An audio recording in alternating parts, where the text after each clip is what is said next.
G പിന്നെ ഒരു കാര്യം എന്നുള്ളത്, നമ്മുടെ ഈ അഗ്നിയാഗം മെയ് 1 നടക്കുന്ന അഗ്നിയാഗത്തിന്റെ ഒരുക്കങ്ങളിലേക്ക് ഒന്ന് പോവാം. എന്തൊക്കെയാണ് ഇതുവരേക്കുള്ള ഒരു അപ്ഡേറ്റ്സ്? നമുക്കറിയാം, സിക്കിമിലാണ്, ഗാങ്ടോക്കിലാണ് മെയ് 1 വൈകുന്നേരമാണ് അഗ്നിയാഗം. അപ്പൊ എളുപ്പം എത്തിപ്പെടാൻ ഭയങ്കര ബുദ്ധിമുട്ടാണ്. കാരണം നിയറസ്റ്റ് റെയിൽവേ സ്റ്റേഷൻ എയർപോർട്ടായാലും അവിടുന്ന് ഒരു 6 മണിക്കൂർ ബൈ റോഡ് സഞ്ചരിക്കണം. അതും ഹെയർപിൻ വഴിയാണ്, ചെറിയ വഴിയാണ്. അങ്ങനെ സഞ്ചരിച്ചാൽ അവിടെ എത്തിച്ചേരുള്ളൂ. അപ്പൊ എത്തിച്ചേരാൻ ബുദ്ധിമുട്ടാണ്. ക്ലൈമറ്റ് കുറച്ച് തണുപ്പുണ്ടാവും. അത്ര തണുപ്പില്ല, നല്ല തണുപ്പുണ്ട്. ഞാൻ വിചാരിച്ചൊരു 100-150 പേര് മാക്സിമം വരും. ബാബാ സാധിച്ച എല്ലാമാർക്കൊക്കെ എല്ലാ പരിപാടിക്കും ആൾക്കാരുടെ ഒഴുക്കുണ്ടാവും. പല ആൾക്കാരെ കിട്ടാണ്ടിരിക്കുമ്പോൾ നല്ല മാർക്ക് ബാബാ സാധിച്ചിട്ട് ഇങ്ങനെ ആൾക്കാർ ഒഴുകി വരും. കാരണം നേരത്തെ പറഞ്ഞ വിശ്വാസം, ആ ശീല, ഇത് ഭഗവാന്റെ ശീലാന്നുള്ളത്. അപ്പോ ഞാൻ 100-150 പേരാണ് മാക്സിമം പ്രതീക്ഷിച്ചത്. രജിസ്ട്രേഷൻ ഇട്ടപ്പോ 1000-ഓളം ആൾക്കാർ രജിസ്ട്രേഷൻ കഴിഞ്ഞിട്ടുണ്ട്. അപ്പൊ ഇത്ര ദൂരെ ആയാലും ഞങ്ങൾ വരും എന്നുള്ളൊരു ബുദ്ധിമുട്ടുകൾ, എത്ര ബുദ്ധിമുട്ടായാലും. കാരണം നമ്മളൊരു സാധനം നേടിയെടുക്കണമെങ്കിൽ ബുദ്ധിമുട്ടി നേടിയെടുക്കും ചെയ്താൽ. നമ്മളിപ്പോ ഒരു നല്ല മുത്തും പുഴയും കിട്ടണമെങ്കിൽ കടലിന്റെ അടിയിലേക്ക് പോകണം, ആ മർദ്ദം സഹിക്കാൻ തയ്യാറാവണം. എങ്കിൽ പോലെ നമുക്ക് അവിടെ പോയിട്ട് അത് എടുക്കാൻ പറ്റുള്ളൂ. നമ്മൾ സ്പേസിലേക്ക് പോയിട്ട് നമ്മളൊരു വലിയൊരു യൂണിവേഴ്സിൽ കടന്ന് ആഗ്രഹിക്കണമെങ്കിൽ ഭൂമിയിൽ നിന്ന് കടന്നു പോകുന്ന മർദ്ദം താങ്ങിയിട്ട് പുറത്തെത്തണം. അപ്പൊ ആ ഒരു എന്തും നമുക്ക് കിട്ടണമെങ്കിൽ ഒരു ബുദ്ധിമുട്ട് സഹിച്ചു കഴിഞ്ഞാലാണ് നമുക്ക് ആ ഒരു നല്ലൊരു സാധനം നമ്മുടെ ഉള്ളിൽ കിട്ടുള്ളൂ. അപ്പൊ അത് ഞങ്ങളത് തയ്യാറാണ്, ആ ബുദ്ധിമുട്ട് ഞങ്ങൾ തയ്യാറാണ്. ഞങ്ങൾക്ക് അനുഗ്രഹം വേണം, നമ്മുടെ രാജ്യത്തിന് വേണ്ടി പ്രവർത്തിക്കണം, ഞങ്ങൾ അതിന്റെ ഭാഗമാണെന്നുള്ളത് നിശ്ചയദാർഢ്യം ഉള്ളത് കൊണ്ടാണ് ഇത്രയധികം ആൾക്കാര് രജിസ്റ്റർ ചെയ്തിരിക്കുന്നത്. പിന്നെ അവിടെ നമ്മളൊരു അവിടെ ഹോള് ബുക്ക് ചെയ്തു യാഗം നടത്തുന്നത്. പിന്നെ അവിടുത്തെ ബാക്കിയുള്ള കാര്യങ്ങൾ അറേഞ്ച് ചെയ്തു. നമ്മുടെ ഒരു ഭാഗ്യത്തിന് നമ്മുടെ ഒരാള് വിനോദ് എന്ന് പറഞ്ഞ നമ്മുടെ മെമ്പറുടെ വൈഫിന്റെ വീട് ഗാങ്ടോക്കിലാണ്. അപ്പൊ പിന്നെ നമുക്ക് ലോക്കൽ സപ്പോർട്ട് അവിടുന്ന് കിട്ടി. അതുമാത്രല്ല, ഒരിക്കലും വിചാരിക്കാണ്ട് അവിടുത്തെ ഗവർണർ പങ്കെടുക്കാന്ന് പറഞ്ഞിട്ടുണ്ട്, സിക്കിമിലത്തെ DGP പങ്കെടുക്കാന്ന് പറഞ്ഞിട്ടുണ്ട്, ADGP പങ്കെടുക്കാന്ന് പറഞ്ഞിട്ടുണ്ട്. പിന്നെ മിലിറ്ററി കമാൻഡർ അവര് അവര് ചില ബറ്റാലിയന് കുറെ ആൾക്കാർ വന്നിട്ട് ഇതിന്റെ ഭാഗമായി തീരാന്ന് പറഞ്ഞിട്ട്. നമ്മൾ വിചാരിക്കണമെന്നല്ല, എല്ലാ പഴയും ഉണ്ടാവണം തന്നെയാണ്. നമ്മൾ ചെറുതായിട്ട് അങ്ങനെ അഡ്ജസ്റ്റ് തുടങ്ങും, ഭഗവാൻ അത് വലുതാക്കി കൊണ്ടുവരും. അതുപോലെ ഇതേപോലെ ഇതിങ്ങനെ വലുതായി വരികയാണ്. ഡൽഹിയിൽ മിനിസ്ട്രിയിലത്തെ ചില പ്രധാനപ്പെട്ട ആൾക്കാരുകൾ ഇതിലെത്തിച്ചേരാന്ന് പറയുന്നത്. ഇന്ത്യയിലെ ഏറ്റവും പ്രധാനപ്പെട്ട ഓഫീസിന്റെ ഉള്ളിലേക്ക് നമ്മുടെ ഇൻവിറ്റേഷൻ പോകുന്നുണ്ട്. ഞാനത് ഏതാണെന്നൊന്നും പറയില്ല. 2 മെയിൻ ഓഫീസിന്റെ ഉള്ളിലേക്ക് ഇൻവിറ്റേഷൻ പോകുന്നുണ്ട്. ഒരു പക്ഷേ ആ ഓഫീസിൽ നിന്ന് ചിലവരും വന്ന് ഈ യാഗത്തിൽ പങ്കെടുക്കും. അതായത് നമ്മളൊന്ന് വിചാരിക്കാത്ത പവറായിട്ടാണ് ഈ സാധനം പോണത്. കാരണം അത് ഭഗവാന്റെ ശക്തി, എനർജിയാണ്. ആ ഇതിലാണ് ഭഗവാൻ ആ ജനനസമയത്തെ കുറിച്ച് പറയുന്നല്ലോ. അഗ്നി, ഭഗവാൻ ശിവൻ നിന്ന് വന്ന അഗ്നിദേവന് വരെ താങ്ങാൻ പറ്റാണ്ടാണ് ശരവണ പൊയ്യയിലിട്ട് വരുന്നത്. അഗ്നിന്നാണ് ആറുമുഖമായിട്ട് ഭഗവാൻ വരുന്നത്. അതായത് ശിവഭഗവാന്റെ 5 ഉള്ളിൽ നിന്ന് വരുന്ന അഗ്നി സ്വീകരിക്കേണ്ടത് അഗ്നിദേവൻ. ആ അഗ്നിദേവന് വരെ ചൂട് സഹിക്കാൻ പറ്റുന്നില്ല, എന്നിട്ടാണ് ശരവണ പോയിരുന്നത്. അപ്പൊ അഗ്നിന്ന് ഉയർന്നു വരുന്ന ഭഗവാന്റെ അഗ്നിയാകാവുമ്പോ അതിന്റെ പവർ അടിച്ചുകൂടാ നമ്മുടെ ഭാരതത്തിന് വേണ്ടിയിട്ട്. അതോ ഭാരതത്തിന് അഗ്നി ഇരിക്കുന്ന ആത്മാവിരിക്കുന്ന സ്ഥലത്ത് അതൊരു പവറായിട്ട് പോവാണ്. അപ്പൊ യാഗത്തെ പറ്റി നമ്മൾ പറഞ്ഞു. ഇനി പ്രേക്ഷകരുടെ ശ്രദ്ധയിലേക്ക് ഞാൻ ശ്രദ്ധിക്കപ്പെടാൻ വേണ്ടിയിട്ടൊരു കാര്യം പറയാം എന്നൊരു ഇതിലേക്കാണ്. കാരണം എന്താ വെച്ച് കഴിഞ്ഞാൽ, ഈ കുറെ ആളുകൾക്ക് മുന്നേ ഒരു സമയത്തിന്റെ ഒരു സംഭവത്തെ പറ്റി പറഞ്ഞായിരുന്നു. അതായത് ലോകത്ത് നടക്കുന്നതും സഞ്ചരിച്ചുകൊണ്ടിരിക്കുന്നതും ഗ്രീനിച്ച് സമയത്തിലൂടെയാണ്. ഈ ഒരു കുറെ മാസങ്ങൾക്ക് മുന്നേ ഒരു സ്റ്റേറ്റ്മെന്റ് പറഞ്ഞിട്ടുണ്ടായിരുന്നു, തിരിച്ച് മഹാകാൽ സമയത്തിലേക്ക് ലോകത്തെ മാറ്റിമറിക്കാനുള്ളൊരു നേരം വന്നു എന്നുള്ളത്.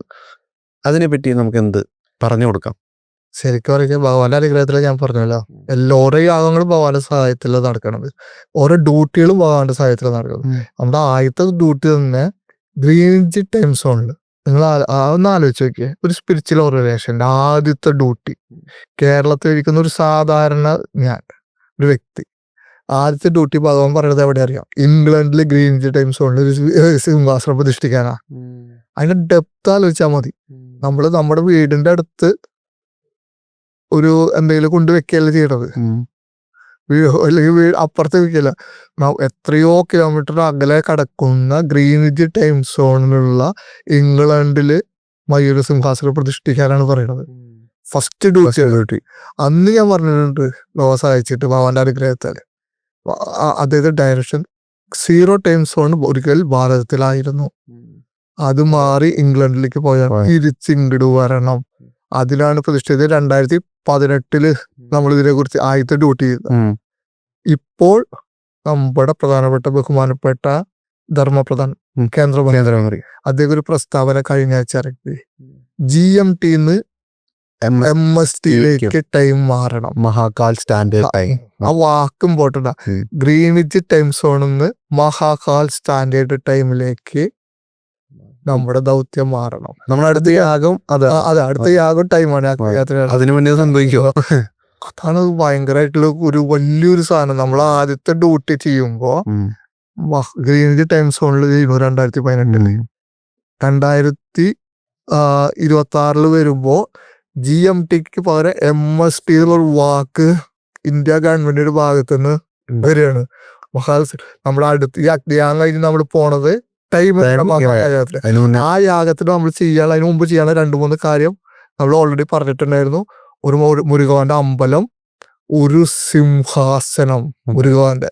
നമ്മൾ അവിടെ 2018 സിംഹാസനം എവിടെ വെച്ചാൽ ഇംഗ്ലണ്ടില്. ആ ഒരു എനർജി 0 എന്ന് അറിയാൻ വേണ്ടി നമ്മൾ അടുത്ത മുരുകന്റെ സിംഹാസനം അവിടെ മുമ്പ് ഇന്ത്യ ഗവൺമെന്റ് ഡിക്ലെയർ ചെയ്തു MST. എത്തി 2018 നമ്മൾ ഗ്രീനിജ് ടൈമിന്ന് ഇങ്ങോട്ട് മാറണം എന്ന് പറയുന്ന സാധനം ഇവിടെ അടുത്ത സിംഹാസനം പ്രതിഷ്ഠിക്കുക ടൈം യാഗം നടത്തണം മുമ്പ് ഇന്ത്യ ഗവൺമെന്റ് പ്രഖ്യാപിക്കുന്നത് MST എന്നുള്ള വാക്കാണ്. അന്ന് സോഷ്യൽ മീഡിയയിൽ മുഴുവൻ അന്ന് പറഞ്ഞിട്ടുള്ള സമ്മാനം പരന്നോണ്ടിരിക്കുകയാണ്. അപ്പൊ ഞാൻ അതാണ് ഇതൊരു ചോദ്യമായിട്ട് എടുത്തു കൊണ്ടുവന്നത്. മഹാകാൽ സ്റ്റാൻഡേർഡ് അത് വരണം. നമ്മൾ അടുത്ത മുരുകന്റെ സിംഹാസനം പ്രതിഷ്ഠിക്കുമ്പോ അത് വരണം. ആ ഒരു പവർ ടൈം യാഗം നമ്മൾ അടുത്ത യാഗം ടൈം അതിന് മുമ്പ് ചെയ്യേണ്ട കുറെ പണികളുണ്ട്. മുരുകന്റെ ഒരു അമ്പലം വരണം. അമ്പലത്തിന്റെ പ്രത്യേകത എന്തൊക്കെയാന്നൊക്കെ നീ ഭഗവാൻ പറഞ്ഞുതരും. വലിയൊരു പണിയിരിക്കാം. ഇതുവരെ ചെയ്ത പണി തന്നെ ഇനി എത്രയോ വലിയ പണിയിരിക്കാണ്. വലിയ ഡ്യൂട്ടിയിരിക്കണം. നമ്മുടെ അഗ്നിമഹായാഗം ചെയ്യുന്നതോട് ഭാരതത്തിന്റെ പവറിലേക്ക് എത്തി. പിന്നെ നമ്മൾ ഭഗവാന്റെ വലിയൊരു അമ്പലം ചെയ്യണം. അവിടെ ഒരു ഭഗവാന്റെ പ്രതിഷ്ഠ നടത്തണം. അതേപോലെ ഭഗവാന് സിംഹാസനം വെക്കണം. അത് പഴനിയിലോ ഉജ്ജയിനിലോ ആവാം. സ്ഥലം എനിക്ക് അറിയില്ല, എപ്പോഴും അറിയില്ല. അമ്പലത്തിന്റെ പ്രത്യേകത എന്താണെന്നൊന്നും അറിയില്ല. ഇനി അറിയാൻ പോകണല്ലോ. അതിനു മുമ്പ് എനിക്ക് സന്തോഷം ചെയ്യുന്ന കാര്യം ടൈം യാഗത്തിന് മുമ്പ് ഇന്ത്യ ഗവൺമെന്റ് തന്നെ പറഞ്ഞു അതിന് വലിയൊരു നമ്മുടെ ദൗത്യമായിട്ട് മുന്നോട്ട് പോകണം. ഭഗവാൻ ലോകത്തിന്റെ ചരിത്രം മാറ്റിക്കൊണ്ടിരിക്കണം. അതെ. നമുക്ക് ഇതിലൊരു മറുചോദ്യം എന്നുള്ള രീതിയിൽ പറയാം. ഈ LMRK തുടക്കം മുതലേ പറഞ്ഞുകൊണ്ടിരിക്കുന്നുണ്ട് മുരുകയുഗം. ഈ മുരുകയുഗത്തിലൂടെ ഈ ലോകത്തിലേക്ക് ഒരു ആത്മീയ ഉണർവ് നൽകുന്നു. ഒപ്പം തന്നെ ഒരു സിവിലൈസേഷൻ ഷിഫ്റ്റ്, അതായത് ഒരു ഷിഫ്റ്റ് നടക്കണം, ഒരു എനർജി ഷിഫ്റ്റ് ഉണ്ടാവുകയാണോ ശരിക്കും ചെയ്യുന്നത്? ഒന്ന് അതിനെപ്പറ്റി ഒന്ന് ഡീറ്റെയിൽ ആയിട്ട് പറയാമോ? ഞാൻ നേരത്തെ പറഞ്ഞ തന്നെയാണ് ഉത്തരം. മുരുക നമ്മളിവിടെ ഡ്യൂട്ടികൾ ചെയ്യിക്കണു. നമ്മൾ ഡ്യൂട്ടികൾ ചെയ്യുന്നു. ഭഗവാൻ ചരിത്രം മാറ്റി എഴുതിക്കൊണ്ടിരിക്കണം. ആ ചരിത്രം മാറ്റി എഴുതുമ്പോൾ ചില രാജ്യങ്ങള് താഴ്ത്തേക്ക് പോവും, ഭാരതം ഉയർന്നു വരും. പുതിയ ഒരു ജിയോ പൊളിറ്റിക്സ് മാറും, ലോകക്രമം മാറും. ഏകധ്രുവ ഇന്ന് മാറിയിട്ട് ഭാരതത്താൽ നയിക്കപ്പെടുന്ന ഒരു ലോകത്തിലേക്ക് ജിയോ പൊളിറ്റിക്സ് മാറി തുടങ്ങും. ആ മാറി തുടങ്ങുമ്പോൾ ഇത്ര നേരത്തെ പറഞ്ഞ MST വരാം, GMT MSTയിലേക്ക് മാറും. നമ്മുടെ നേരത്തെ പറഞ്ഞ റിയാക്ടർ എന്ന് വന്ന വാർത്തകളെ പോലെ ലോക ഊർജത്തിന് ഭാരതം നിയന്ത്രിക്കും. അത്ര ഒരു വലിയൊരു ഇതിലേക്ക് ഭഗവാൻ ചരിത്രം എഴുതിക്കൊണ്ടിരിക്കുകയാണ്. നമ്മളൊക്കെ അതിന്റെ ഒരു എന്താ പറയുക പേന അദ്ദേഹം എഴുതണു, നമ്മളൊരു പേനയാണത്. ആ പേനയിൽ അപ്പൊ നമ്മൾ ചെയ്യുന്ന ഓരോന്നിനും വരുമ്പോ അതിന്റെ റിസൾട്ടുകൾ ഞാൻ എപ്പോഴും പറയും, LMRKയുടെ പ്രവൃത്തി ബട്ടർഫ്ലൈ എഫക്റ്റ് പോലെ ചെയ്യുമ്പോ വളരെ ചെറിയ റിയാക്ടറിൽ നമ്മൾ പറഞ്ഞല്ലോ, അപ്പൊ വളരെ ചെറിയതായിരുന്നു. പക്ഷെ അതിന്റെ പ്രതിഫലനം ഭയങ്കരമായിട്ട് മാറി മാറി അത് അടിച്ചുകൊണ്ടിരിക്കുമ്പോൾ ഒരു ബട്ടർഫ്ലൈ എഫക്റ്റ് പോലെ ചരിത്രം മാറ്റിമറിയപ്പെടും. അപ്പോ ഡയറക്ടറായ മുരുകൻ തീരുമാനിച്ചിട്ടുണ്ട് ചില കാര്യങ്ങൾ. നേരത്തെ ചോദ്യം അത് തന്നെയാണ്. ഭാരതത്തിലെ ജിയോ പൊളിറ്റിക്സ് മാറ്റിമറിക്കുന്ന ആത്മീയ എനർജിയിലൂടെ ദൈവപ്രവൃത്തി മാറ്റിമറിക്കുക എന്ന് അതെ, അതെ. പ്രവർത്തി ചെയ്യുന്ന ഒരു പ്രസ്ഥാനമല്ല മാർക്കം ഭഗവാന്റെ ഡയറക്ഷൻ. പിന്നെ വേറൊരു ചോദ്യം എനിക്ക് ചോദിക്കാനുള്ളത്, കുറച്ച് പ്രധാന ഇതിനോടനുബന്ധമായിട്ട് തന്നെയാണ്. നിരവധി യുദ്ധങ്ങൾ നടക്കുന്നൊരു സമയമാണിത് 21ാം നൂറ്റാണ്ടിൽ.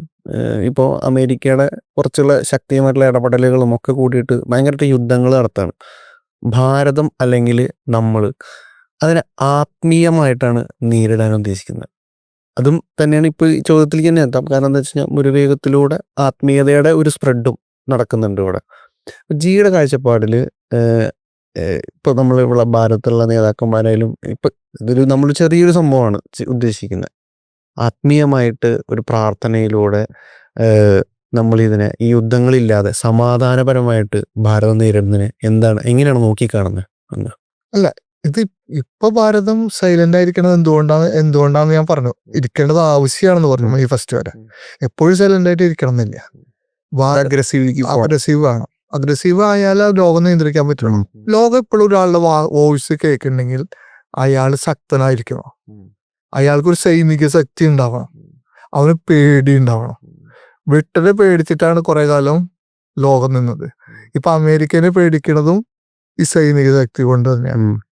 ആ ഒരു ബലത്തിനെ പേടിച്ചിട്ടാണ് ലോകം എപ്പോഴും നിന്നിട്ടുള്ളത്. അലക്സാണ്ടർ വരുന്ന സമയത്ത് അലക്സാണ്ടർ സൈനിക ശക്തിയാണ് പേടിച്ചത്. അപ്പൊ ആ ഒരു സാധനം അത്യാവശ്യമാണ്. അഗ്രസീവ്നെസ്സിലൂടെയാണ് ആ പവർ ലോകത്തിൽ കൊടുക്കാൻ പറ്റുള്ളൂ. അപ്പോൾ നമ്മൾ അത് ചെയ്യുമ്പോൾ നമ്മുടേതായ നമുക്ക് ന്യായമെന്ന് തോന്നുന്ന കാര്യങ്ങൾ നമുക്ക് ചെയ്യാം. അതാണ് അതിന്റെ ഇത്.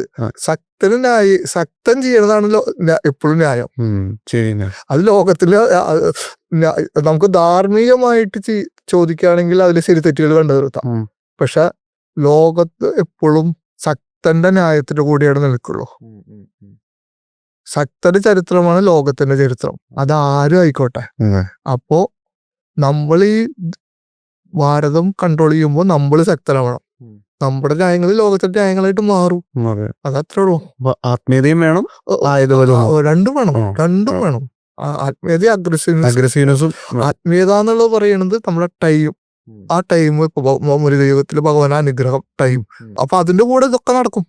ഇതെല്ലാം ചേർന്നതാവുമ്പോഴാണ് ഒരു ശക്തൻ നിൽക്കുക.